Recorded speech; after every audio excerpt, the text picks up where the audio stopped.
Thank you, everybody. Good morning. And let me just take my mask off so everybody can hear me. And I want to give a big shout out to our sign language individuals and ladies that are here. Thank you so much. We really appreciate that. And again, big shout out to Dr. Caraway, the President and CEO of Baystate Health Systems, and Dr. Robert Roos, the Chief Medical Officer for Mercy Trinity Care. We really appreciate their time. I know they're on tight schedules today. I'll give my brief update, and then I'm going to turn it over to Dr. Caraway and Dr. Roos. And as we've done past month or so, subsequently right after that, the media, please ask the questions to Dr. Caraway and Dr. Roos. I appreciate Patrick Leonardo being here, the Director of Operations from AMR. They've been a great partner, and we continue to move forward with the city. Commissioner Helen Carlton Harris offers to me our weekend numbers. Friday was 12. We've had a couple double digits, small double digits the last couple Fridays, but then we went back to 7 on Saturday and 2 on Sunday. So a good trend. I think Helen will speak. The trend is almost going to well over 2 weeks now in single digits, which is very good. So total cases since we started this attack on conquering COVID-19 coronavirus is 2,767 deaths. And again, from myself and my administration to each and every one of the affected families, our thoughts and prayers and condolences for the loss of a loved one. They've held steady. I think Helen might have some updates later on in the week, but 124. So we break down 56 that are white, 29 that are black, 37 that are Hispanic, 2 that are Asian. The percentage breakdown on white is 45.16%. On black is 23.83%. On Hispanic it is 29.37%. Asian is 1.61%. On the deaths, again, 56 are from long-term residential facilities, long-term facilities. 68 are residential. 68 are residential. We continue with our outreach with our seniors. Meal deliveries continue to all our seniors who are in need, who have requested it. I want to give a big shout out to Helen Carlton Harris, Tim Sheehan, and Pat Sullivan. They did a tremendous job working with our homeless providers on our state-of-the-art medical triage tents. Those are finally starting to come down across the street from the Friends of the Homeless, the Springfield Technical Community College parking lot. A big thank you and shout out to President John Cook and the Board of Trustees. When I asked, they did not hesitate. That played a key role in working with Baystate Medical Center and Mercy with other outside testing for our homeless. But when you look upon it, we had about 189 homeless, or at times people that could be chronically homeless, and only 12 tested positive, which was about a little over 6%. And that is a testament to each and every one of the people I mentioned, plus the Friends of the Homeless and all the homeless providers that we worked with. So I'm glad we took the proactive move on that and took the lead well ahead of any direction, and you see in the facts that it's paid dividends. Cooling centers are open. They're open today, and this is the third day. We had them open Saturday, Sunday, and today, Monday. We'll see what happens subsequently with the following days. That's the Mason Square Library, the community room, North End Kennefic Park, the Fitness Center, which is right on Plainfield Street, the Forest Park Conference Room, which right in Forest Park next to the administration building. Just let the individuals know you're coming in there to go to the cooling center when you come into the, if you're coming in via vehicle. Indian Orchard, the Indian Orchard Citizens Council was very busy there because we have the splash pads there, and the Claudio Concepcion Greenleaf Community Center. And then my new South End Community Center on Marble Street. Again, they're open 12 to 6 today, Hopefully this is the last day of the heat wave, but we had them open all weekend, and I want to thank Helen's staff and everybody, he or she that manned that with refreshments and snacks and cool air for whether young or old. We appreciate that. Prime to Pump, I know Director Sheen will be speaking of it, but we just did $500,000 have been awarded. That brings us to $1.225 million in 3 Prime to Pumps. 191 total small businesses have been helped. Matter of fact, Timmy, in this our early morning cabinet head meeting, mentioned to me 90% of this last round, 90% are minority or veteran owned, 90%. And overall, I believe about half are minority owned on our overall program. Appreciate that. CDBG, the $250,000 COVID related, that is being fine-tuned, and we have the regular CDBG money coming out on program aspects for our nonprofits. Work has started.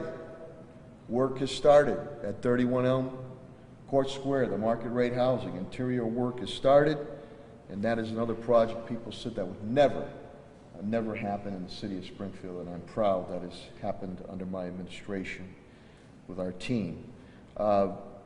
Water Sharps Pond, much as we did with Van Horn Dam, making sure we protected Baystate Medical Center's flank and Atwater and our North End area.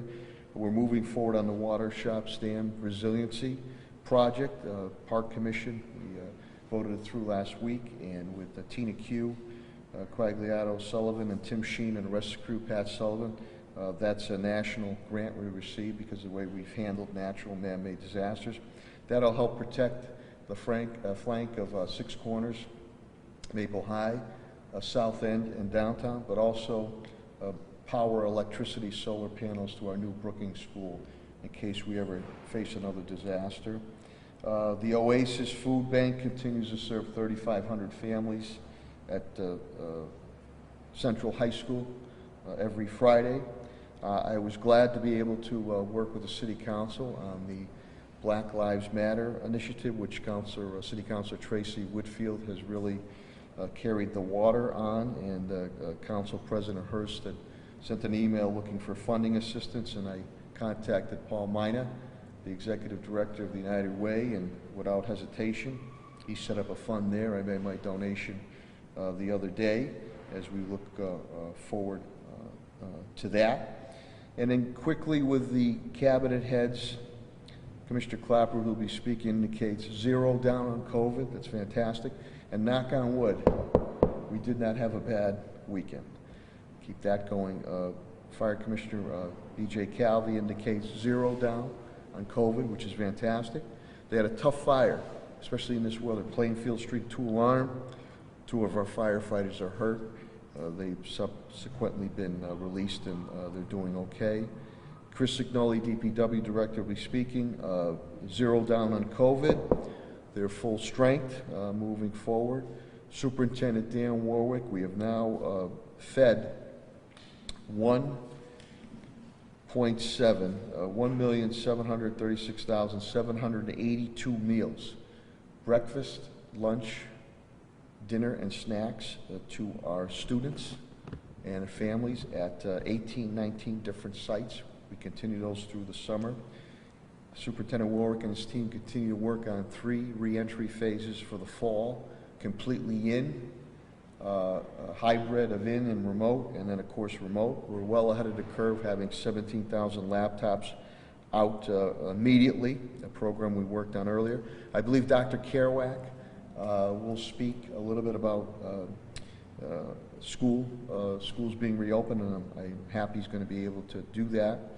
Again, Pat Sullivan, the homeless tents we spoke of. Splash pads are going very, very well. The cooling centers have gone well. We are looking into this new technique of air filtration and ductwork to attack and kill this COVID-19 coronavirus in our public facilities.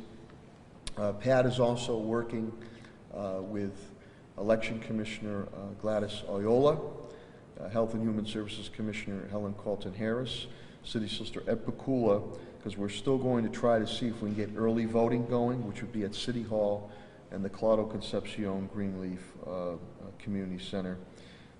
Tim Sheen will speak about Prime the Pump.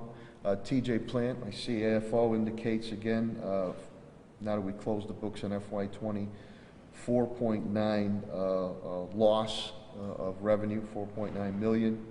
We're FY21, we just started, we're about $670,000 running behind. And again, a deficit spent about $6.9 million for our residents and business community. And I will make sure that I'll go after every dime of reimbursement on the federal and state level and FEMA moving forward. With that, and I know that both Dr. Caraway and Dr. Roos are on tight schedules, I'm so appreciative that they take the time to be here every Monday morning. And the collaboration, cooperation, and partnership we've had has really paid dividends. When and if, and I hope it's never, if there was ever an uptick, both Baystate and Mercy can handle that situation. And Massachusetts is being used as a shining example with Governor Baker on how we've handled this crisis, as has Springfield and our team that we put together here. Also, Dr. Caraway, instrumental in serving on that reopening board for Governor Baker, balancing the medical and economic effects of this COVID-19 coronavirus. Without further ado, the President and CEO of Baystate Health Systems, Dr. Mark Caraway.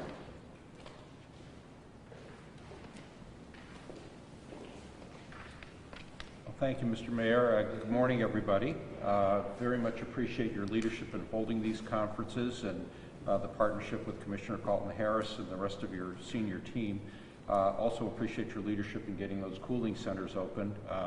That high heat can really be deadly for folks with chronic heart or lung disease, so I'm glad you were able to do that in a way that was safe. The news from Baystate is not that much different from last week. We have 13 patients in all in the system, all of them at Baystate Medical Center, only 2 in critical care. The good news, of course, is that things aren't getting any worse, but the bad news is that we've been kind of stuck for the last 3 or 4 weeks in the mid-teens. And it suggests that either cases are coming in from outside the state, or perhaps we are losing heart or losing focus on the physical distancing, mask wearing, etc. In any event, we've been kind of treading water, holding the same, when I really would be hoping that we would see us driving down that numbers down into the single digits even. All of the cases are on a single unit, and the rest of the hospital has gotten busy with all of that other traditional care that we've been doing, and we're doing it according to guidelines to keep patients and visitors safe. We've had an abrupt increase in the number of tests that we're doing each day since the last time I spoke to you. We're up to close to 1,000 tests being performed each day. This is largely as a result of people being tested for admission to the hospital, as well as mass testing in congregate living situations like skilled nursing facilities, senior housing, public housing, etc. And I expect this only to increase as schools and businesses reopen. Overall positivity rate has remained low, a little over 1%, and it's less than 1/10% for the people being admitted for something non-COVID to the hospital. The testing is the same as before. It's available with a doctor's referral, 3 sites in Springfield, sites in Westfield, Greenfield, and Ware, and the numbers on our website. I continue to hope to broaden testing to true walk-in without a doctor's referral, but I'm very worried about the demand for testing supplies that are being drawn from elsewhere in the country, and our supply chain remains shaky there. We continue to work very hard to make sure we have enough material to do the testing we need to do. Massachusetts stands out as a shining star. Unfortunately, the rest of the country is still struggling. We continue to set new records, now over 70,000 cases per day in the United States, and deaths are also climbing. The big issue that's confronting many communities across the country, as the mayor mentioned, is the decisions regarding school, that balancing act between addressing the legitimate needs of children to be in social situations to learn well versus keeping them safe. There was just a study published this last week from Korea that showed that younger kids, those less than 10, get the virus less frequently, but they still can transmit. Kids over 10 seem to behave much more like adults. The issues were actually well reviewed yesterday in the Springfield Republican by Dr. John O'Reilly, who's our chief of the Division of General Pediatrics and works at the High Street Pediatric Clinic here in Springfield. In terms of what Springfield's going to do, I don't envy Super Warwick his job at threading the needle and doing this balancing act. There have been guidelines as part of the Reopening Advisory Board put out by the Department of Elementary and Secondary Education. But Superintendent Warwick does have some good options. First and foremost, he had the foresight to disseminate technology even before the COVID crisis, and so distance learning was more possible for kids in Springfield than many other large cities.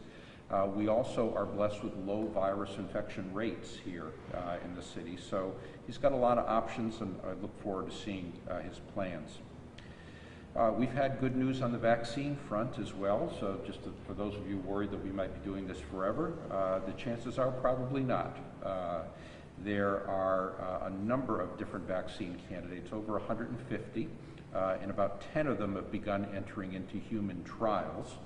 The one that got a fair amount of press about a week ago was Moderna, where 45 patients in a phase 1 trial were actually making antibodies. Phase 1 trials are trials in which you test different dosages to see how high a dose you can get without getting bad side effects.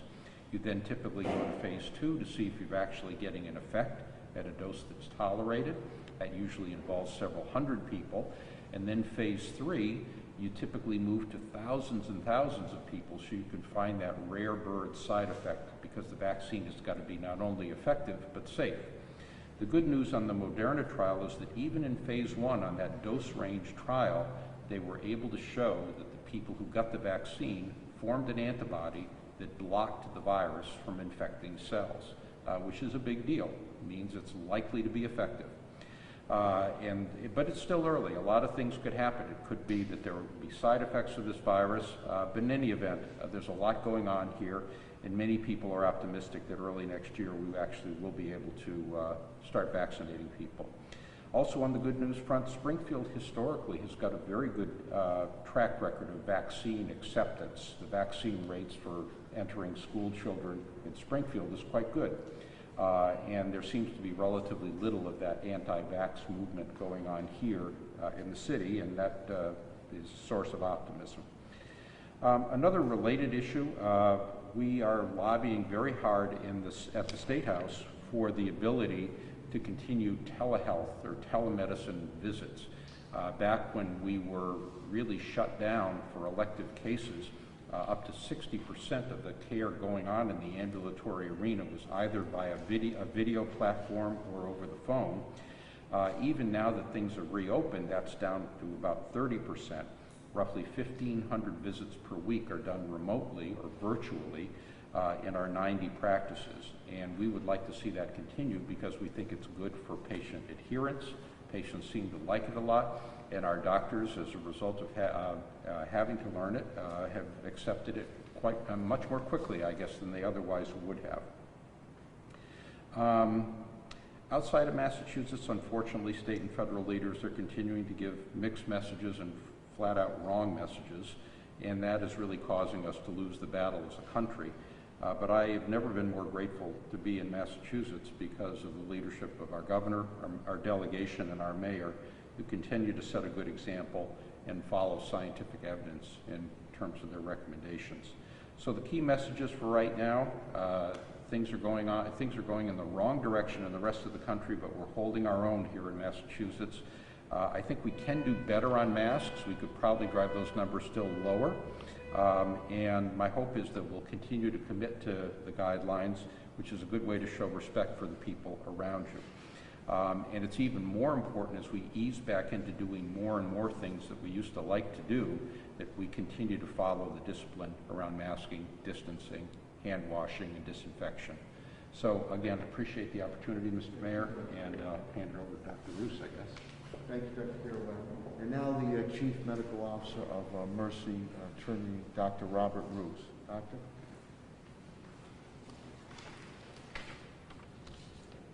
Thank you, Mayor, and to all your commissioners for your continued leadership. Thank you also to our legislative delegation here in Massachusetts as you continue to advocate and pass legislation for assisting and ensuring that we stay focused on the public health ramifications of this crisis and offsetting the significant financial challenges that have been presented by it for both hospitals and healthcare systems as well as other businesses. This past week at Mercy, we have also seen a very similar story to the past 2 weeks, one with relatively few COVID infections amongst our hospitalized patients and a low percentage of positive tests. As of this morning, we are currently treating just 2 hospitalized patients in the hospital, including 1 in the intensive care unit. And over the past 4 weeks, we have ranged from no COVID patients to 4 COVID patients on any given day, with the majority of those patients continuing to be discharged safely to home. We have now also performed over 23,000 COVID tests, 23,291 to be exact, with 2,858 positives, most of those from the earlier days in the pandemic, 19,103 negative tests, and our percentage of positive tests has remained about 1 to 2% over the course of the past week in total. And so, as we have stated previously, it is incredibly positive and important that both of these key metrics remain at these low levels, as they have trended down considerably from the peak of the pandemic here in the Commonwealth. Yet, as the numbers of these infections has not reached 0, and the rising rates of infections across the country continue, it is important that we all collectively, and we are at Mercy, remaining vigilant and prepared for a time in which we may see more infections in our local community, which could happen at any moment in the fall or winter or even into the next year or beyond. At Mercy, we have not and do not expect to remove or make any wholesale changes to the policies or processes that we've put in place to ensure that you are treated safely. As we've said before, this is indeed a marathon, not a sprint, and we will be living and working and interacting in very different ways as we have over the past few months and we will for the foreseeable future. At Mercy, some of the examples of that are we continue to screen all people entering our facilities for temperature checks and screening questionnaires regarding travel or symptoms. We continue to require masking of all patients, visitors, and colleagues in our facilities. We continue to test all patients coming in for any outpatient or inpatient procedure and all patients admitted to the hospital. We continue to minimize the number of in-person gatherings and meetings, conducting virtually all of our work and much of our care via telemedicine or through virtual platforms. And for those people that are coming to the facilities for care, we continue to incorporate the latest evidence for treatment and maintain both COVID and COVID-free zones. Those items, I would wager, are all incredibly important and we believe are critical to keeping people safe and the rates of infections amongst healthcare workers very low. We believe also that one of these interventions that has recently been studied at Mass General Brigham deserves to be highlighted for what it represents not only for healthcare workers but for all members of the community, and that's the wearing of masks at all times and all places. This past week, an analysis done by Mass General Brigham, published in the Journal of the American Medical Association, analyzed the impact that implementing a universal masking policy for staff and then for patients had on the percentage of positive tests amongst their healthcare workers throughout the months in which there was a dramatic increase in cases in the hospitals and in the community between March 1st and the end of April. And what it showed was that this simple intervention dramatically reduced by about 0.5 percentage point each day the rate of positive infections amongst their healthcare workers after implementation. This simple intervention supports much other evidence that has been accumulating around the effectiveness of masks, including the reduction that masks have on the dispersion of respiratory droplets, as well as case studies that have shown that masks can significantly reduce and nearly eliminate the risk of transmission of the virus when they are worn appropriately in both healthcare and non-healthcare settings. We've treated hundreds of patients in our hospital, as have other hospitals, from the emergency departments to the ICUs, and we've shown through our experience that the wearing of appropriate PPE, which includes masks, and with certain procedures, eye protection, that it can dramatically reduce, if not fully eliminate, the risk of transmission. More recently, there was a report of a salon in Missouri where 2 stylists were asymptomatic but had tested positive for COVID. But over the course of several days, where both they and their clients were wearing masks appropriately above the nose and covering the mouth, that no individuals developed symptoms related to COVID, and all of those that were tested negative. This is, I think, striking and part of a growing evidence base that is showing that masks are one intervention that, as we continue to move forward, the importance of cannot be stressed enough. As a community, as it's been mentioned, we have flattened the curve here in Massachusetts. We can be a model for other areas of the country, particularly those that are now dealing with high rates of infection, as we once did several months ago. But we can't relent in practicing those basic public health principles of wearing masks, washing our hands, and keeping a safe distance away. And we must continue to expand and develop systems for both more testing and contact tracing. All of these elements are key to keeping the infection at bay, and the experiences in certain states are going to tell this story and have been telling this story, some with a more harrowing picture like Florida, and others with a more promising picture like Vermont. So I'll contrast those 2 states just for a moment. If we look at Florida, for example, early in the pandemic, Florida had few hospitalized patients and had a relatively low % positive test rate, and was one of the first, as we know now, to encourage vacationers and visitors to travel to beaches, keeping much of their community open and without strict public health rules or guidelines. Now, we know that more than 10,000 people are testing positive in Florida each day. They've had days of more than 15,000. The positivity rate has skyrocketed.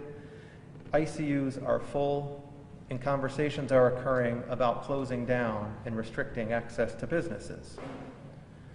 Whereas in Vermont, a much smaller state that has had relatively low rates of infection all throughout the pandemic, continues to be an example of the effectiveness of ongoing public health diligence, where the community has continued to adhere to the stay-at-home guidelines and mask recommendations at relatively high rates, where the state has kept a 14-day quarantine for travelers to certain states and guided some of their restrictions based on prevalence rates by county. And they've built in a contact tracing system into their reopening plan that includes gathering the names and phone numbers of people accessing places like restaurants in the event that there was an infection that might occur in a particular place of business. And over the weekend, Vermont was actually the first state to record 0 COVID deaths for 30 days in a row, and has reported less than 75 throughout the entire pandemic. To me, there's clear differences between those locations, and there's differences between them and Massachusetts. But some of the primary messages are clear. And as Massachusetts is a state with a larger population and a more dense population than Vermont, but with large numbers of students and with businesses that we want to remain open and vibrant, it tells me that we must remain cautious, be vigilant, and stay prepared. COVID has not been eradicated, even if our rates are relatively low, and they've remained fairly constant over the past 2 weeks. So we must not let down our guards prematurely. As hospitals, we are here for you and we will provide safe care for you. We continue to guide our care to ensure your safety so that we can provide ER visits, elective surgeries, screening studies, diagnostic studies, and routine office visits, many of them from the comfort of your own home. I want to continue to urge you and thank you for taking care of yourself and others.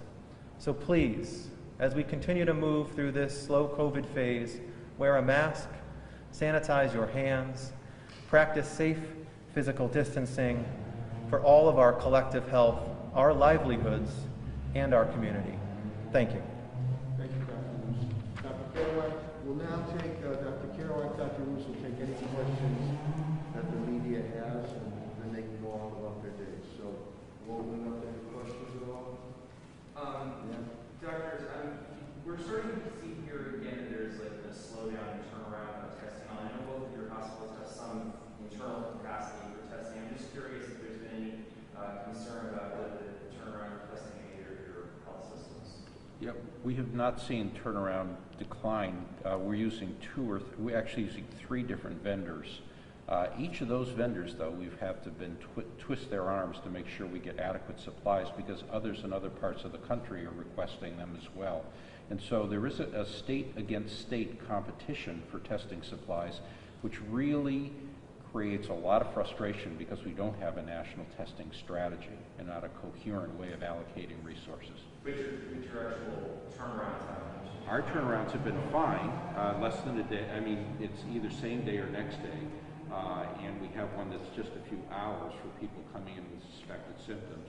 But, you know, we continue to worry that that might not hold up. I would echo the same comments. Our in-house turnaround times have been the same. They remain about where they've been. We have a rapid platform that can turn around tests in hours, and we have a platform that turns around a test in 8 to 12 hours.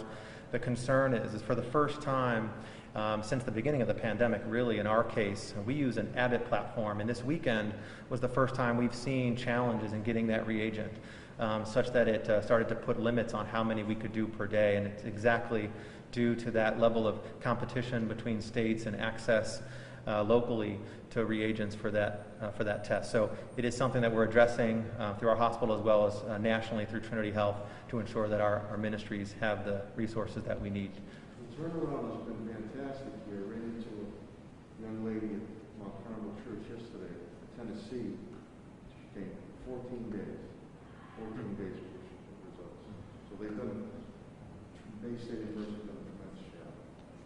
And care has certainly changed over the course of this pandemic, and I assume that what you're holding, patients are on average in the hospital for short less periods of time than they were before. Is there any sense of like what the follow-up on some of these patients are on here? I mean, are they generally improving? You know, it's, and I don't want to be morose, but I mean, it doesn't do any good if they die at home, 10 days later, as opposed to like in the hospital. Right. Well, you know, since the beginning of the pandemic, our death rate has been roughly 20% or so. And then remember, there are 10 times or more as many patients who aren't even sick enough to call a doctor or go to the hospital. So there's that whole end of the spectrum.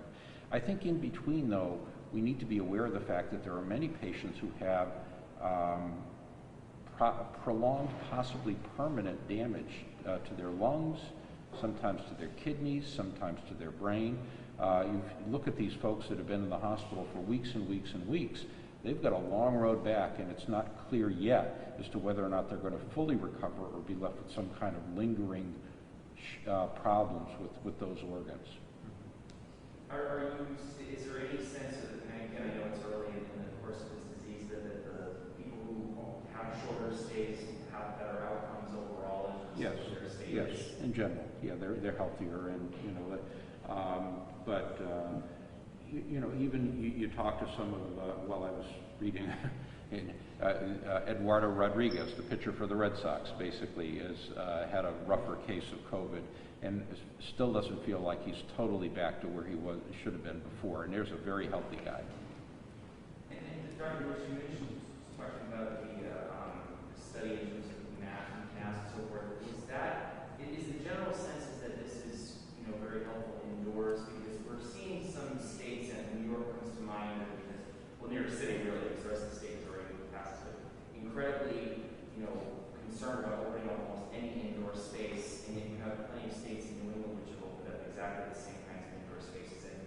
no apparent increase. I mean, is this primarily focused on, I mean, I don't want to suggest we shouldn't wear masks in crowded areas outdoors, but about being able to reopen indoor spaces particularly?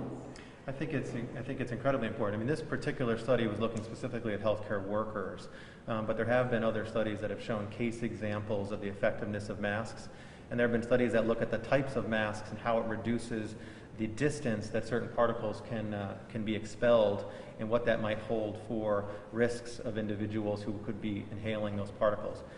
I think masks are one of the most effective tools that we have, along with the distancing, of course, and washing our hands. And indoor spaces, I think, is more relevant than outdoor, as the particles will disperse more rapidly and dilute in an outdoor environment more rapidly than they would inside. And just one final question is to either one of you.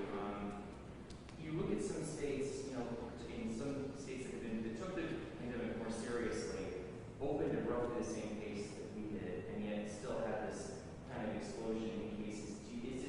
The difference does seem to be that we had it, it's not early enough, but we did have a mask mandate in Massachusetts, and not all of the other states did. Is there some of the sense about why they're doing much worse than we are in this circumstance? I would say it's not only that, but frank hostility to wearing masks. A couple of those governors actually issued orders forbidding local jurisdictions from issuing mask ordinances. And so I believe the governor of Georgia is now in a lawsuit with the mayor of Atlanta. So even when the mayors wanted to do the right thing, the governors were standing in their way. We didn't have that butting of heads here in Massachusetts, but we're quite aligned behind the science from day one. And public response has been less hostile too. I think that people follow the example their leaders set, and it starts with the president and some of the more, some of the Republican governors who made this a political issue, and it really has been used as justification for people exempting themselves, and it's tragic and it's cost lives. Well, public health, not politics. Well, Dr. Caraway, you mentioned that your number of COVID patients has been relatively level for several weeks now, and you're not quite clear as to why that is. What role does contact tracing play in a situation like that? Can you determine, why the cases are as they are through contact tracing? Whether they're coming from outside the state or... Sometimes you can draw those inferences. Really the key with contact, most of the cases where you start a contact trace it won't be clear how they got it, but the key with contact tracing, which is done through Commissioner Carlton Harris's office, as well as statewide contact tracers, is to catch those secondary cases so they themselves don't spread. And it needs to, that's why quick turnaround on the testing is so critical, because if you wait 14 days to learn you're positive, then the horse is out of the barn when it comes to contact tracing. Thank you. any other questions? 22, 40? Dr. Caraway, Dr. Bush, thank you. Mayor. Appreciate it. For all your efforts. Thank you. You and your family stay healthy. Thanks. Okay, now we'll move to the portion of Cabinet Head updates, and we will start my point person, the Commissioner of Health and Human Services, Helen Carlton Harris.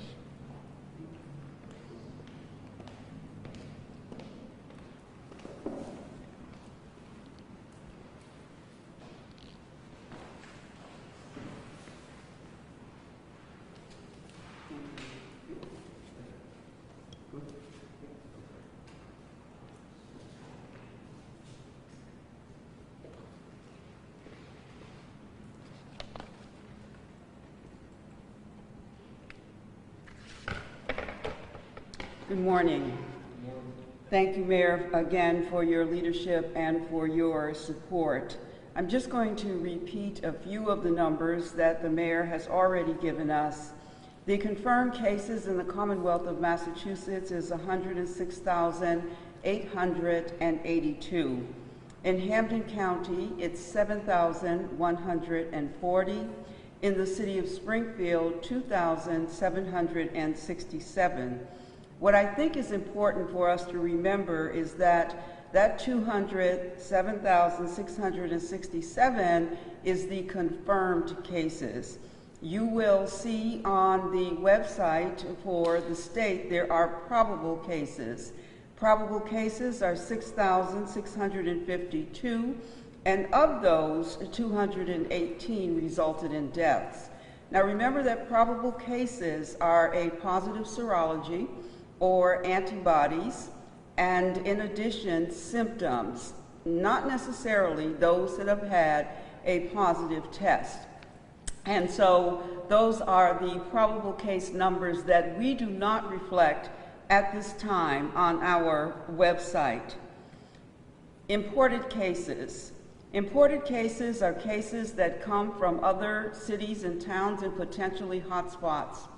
We know where the hotspots are. Florida, Arizona, Georgia, California are some of them. And we are seeing those numbers go up daily. I would recommend, if you have visitors that are coming from a hotspot or even another part of the country, that you check to make sure what the prevalence rate, case rate is in their particular state and act accordingly. We are asking individuals who come from out of town to quarantine for 14 days. We know that that may not be possible, but we think it's important that individuals understand that this is the way in which we can help each other stay healthy. Triple E, we've talked about mosquito-borne diseases. Again, I want to remind our residents from dusk to dawn to keep your arms and legs covered and do wear mosquito repellent. We are, for the winter, going to set up a relationship with AMR to do flu vaccines to individuals who are homebound. And we are appreciative of the relationship that we have with AMR. They were instrumental in terms of the tent this season when we had to stand up the tents for COVID. So I want to thank AMR and Patrick Leonardo. We have been, again, in discussions about how we're going to work together this winter as far as flu vaccines are concerned. I want to spend a minute talking about face coverings. The number one call that we have gotten over this past week is from residents who are talking about businesses and that are not complying to the face covering standard or mandate. The public health job is to protect the public as a whole. Where hospitals deal with individual care, public health's job is to look at the population as a whole and support decisions based on the science. Face coverings, masks have become quite political across the nation. Public health simply doesn't look at the politics, but looks at the science and the data. And decisions made by public health are always based on what is best and current data. We do not look at one segment of the population and say this is what's best for that population in terms of something like a pandemic. We want to make sure that we are adequately protecting individuals and each other as far as this virus is concerned. There is so much that is unknown about COVID-19, and some of the information changes daily. On Friday, I took the opportunity to visit venues that were allowed to open under phase 3 and some who had been allowed to open under the second phase of phase 2. And today I want to sound an alarm. I am sounding an alarm because I witnessed many individuals, businesses who were not wearing face coverings. It is important that we continue to be vigilant.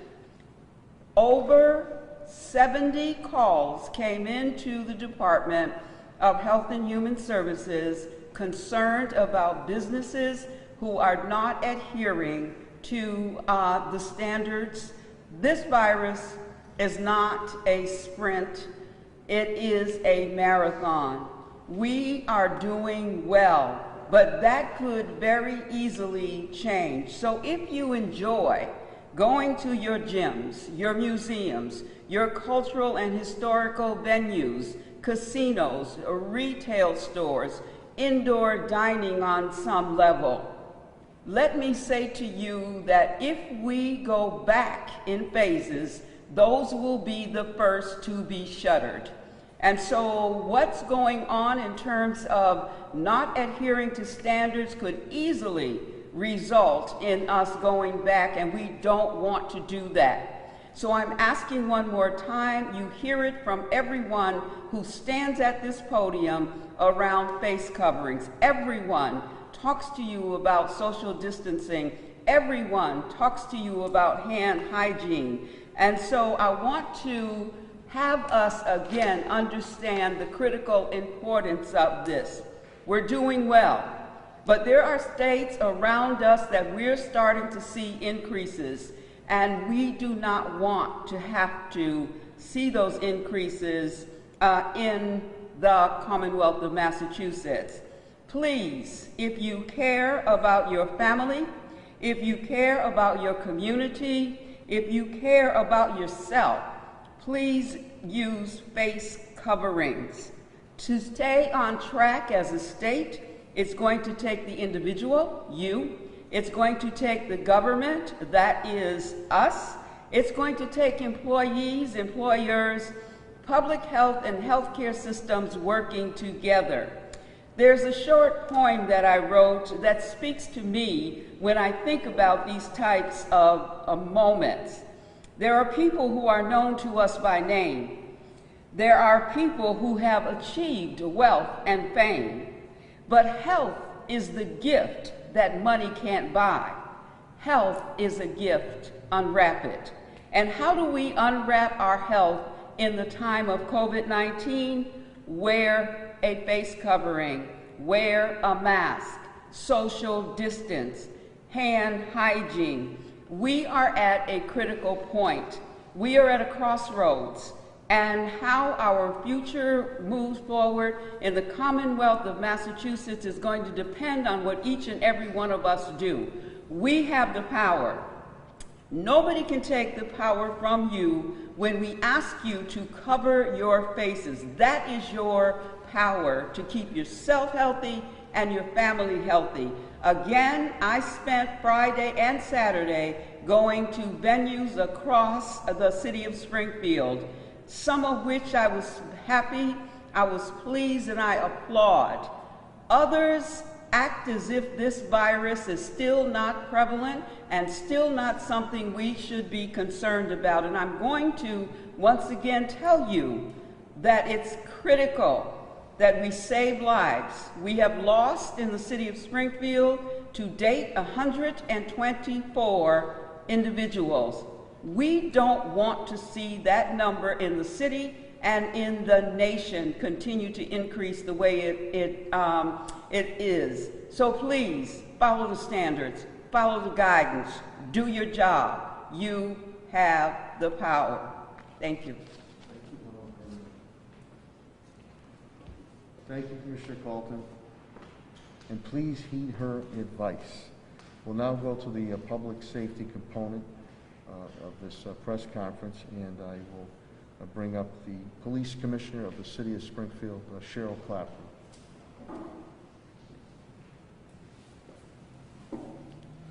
Thank you, Mayor. Good morning, everyone. 0 affected by COVID at the police department. I just want to commend and give a shout out to the women and men of the department who are doing a great job in what we shall just call some tough times that we're going through here. But all weekend long it was high call volume, and all weekend long the women and men of the department responded, were professional, and did a good job. More guns were taken off the street, and they continue to do that. So my compliments to everyone who works at the police department, from civilian on up to my command staff. The only thing this weekend, unfortunately, we did have a fatal motorcycle accident State and Blunt Park Road on Saturday evening. 39-year-old motorcycle operator was killed in that accident. Other than that, it was a pretty quiet, successful weekend for us. Thank you.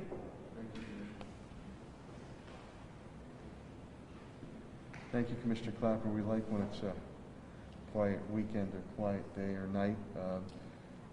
On the fire component, Fire Commissioner Bernard B.J. Calvi is here, and again, they dealt with a difficult fire on Plainfield Street. So without further ado, the Fire Commissioner of the City of Springfield, Bernard B.J. Calvi.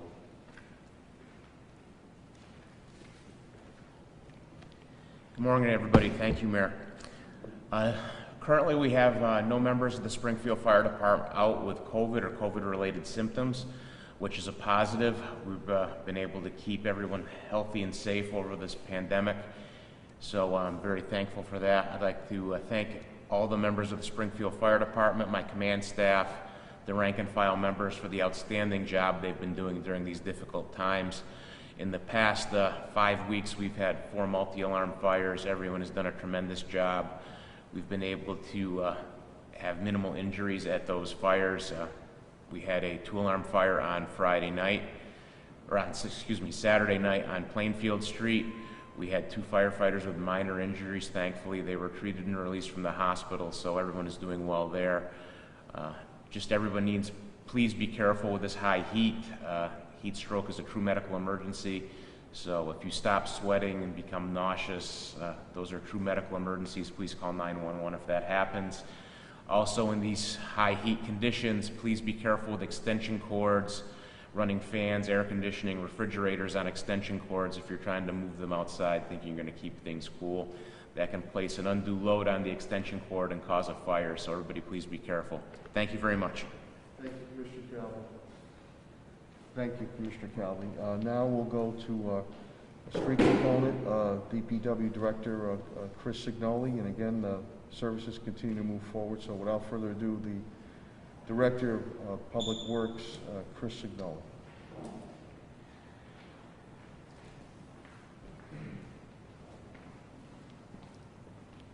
Mayor, thank you. With regard to the DPW, we are operating at full personnel with regard to COVID. We are running behind a little bit on yard waste as we run through the summer due to being short some personnel with regard to vacations, etc., but everything is getting picked up during that week. We are seeing a big uptick in our construction activities in the city, Bay and Berkshire, 6 Corners, Central Street, and we have started as of last week our paving program for this year, milling of Kent Road, Cooley Street, and starting on some other residential streets. So during the next few weeks there will be a significant uptick in roadway projects throughout the city, as well as work that's being done by Columbia Gas and Springfield Water Sewer Commission that we coordinate with them on. And that is it with regard to the DPW. Thank you, Mayor. Thank you, Director Signoli.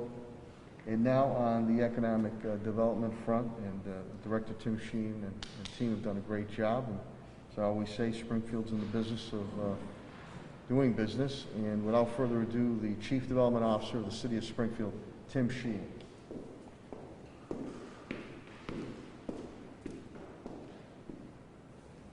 Thank you, Mayor.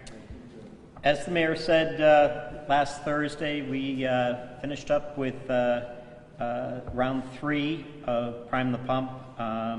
We had over $5.3 million in funding requests, and ultimately we had 84 awards totaling $551,500. The total requested, was $1,172,000, and there were approximately 132 applications. A point of note on this, 90% of the awards that were made in this round, the owners of those businesses had minority or veteran status. Round 4 for the nonprofits closed on Friday.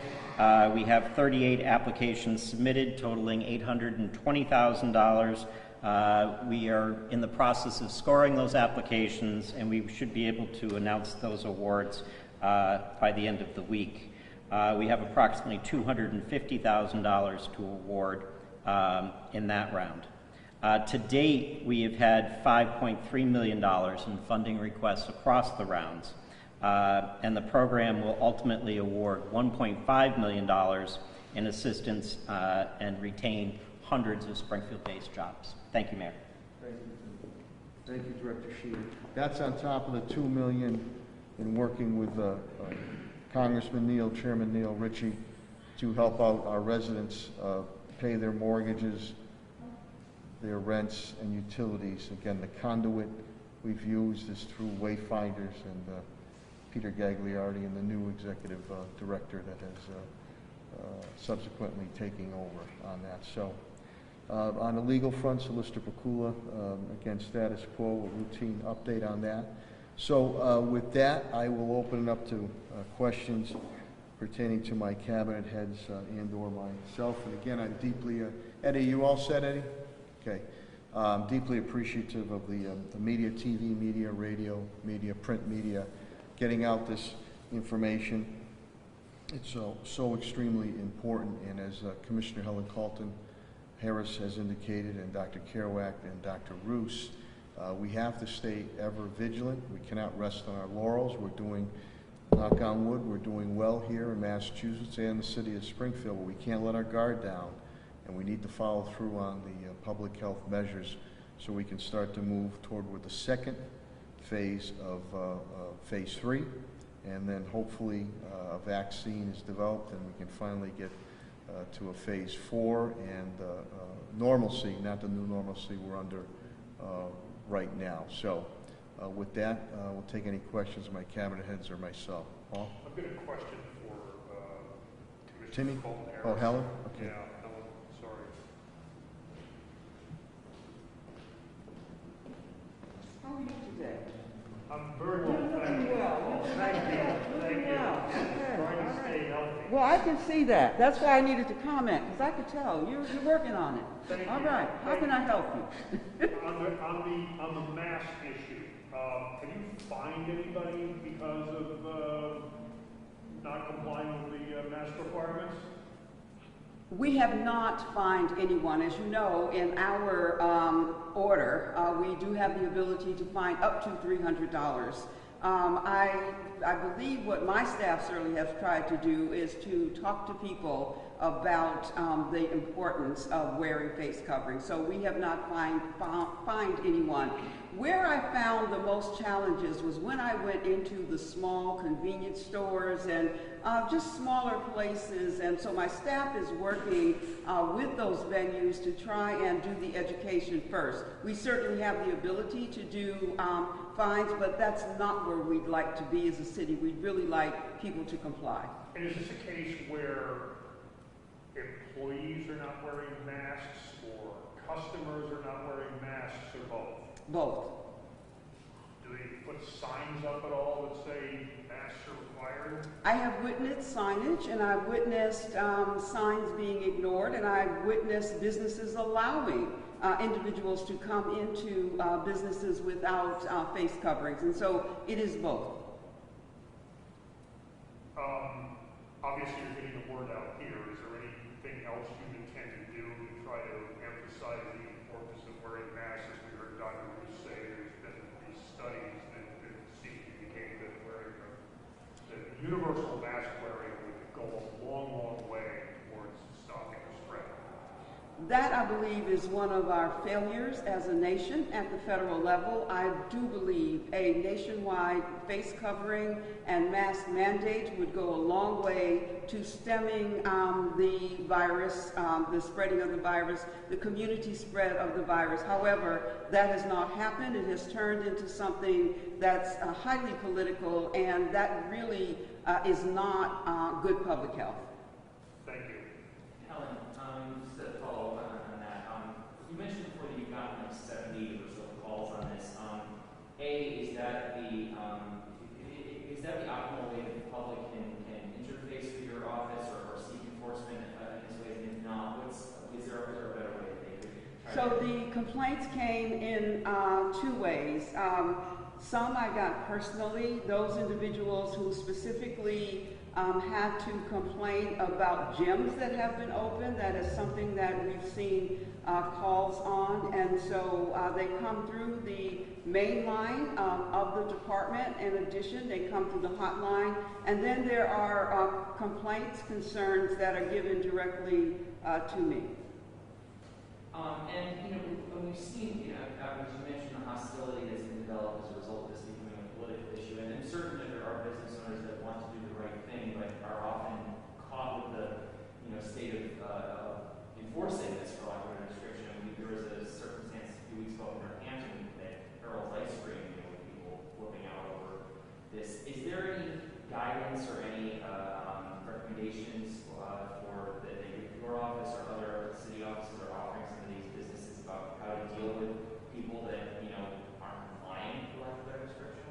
Well, we have information on our website about the importance of face coverings. There should be no confusion in the Commonwealth of Massachusetts. The governor has been clear about face coverings preventing the spread. Our mayor has been very vigilant and very out there, very forceful about face coverings being critical. So in the Commonwealth of Massachusetts, I'm hopeful there is not confusion about the importance of face coverings. And that's why I spent a few minutes talking about it today. What I witnessed on Friday, while again, I was heartened and disheartened at the same time. This is not over. This pandemic is not over, and because we're doing well in Massachusetts, is no time to relax and just throw caution to the wind. We should not do that. And are you, we're, you know, we go with the MGM reopening, which is one of the largest single place that people can gather in the city right now. How do you feel about what they've been doing over the past week? I have gotten no complaints about MGM and the casino.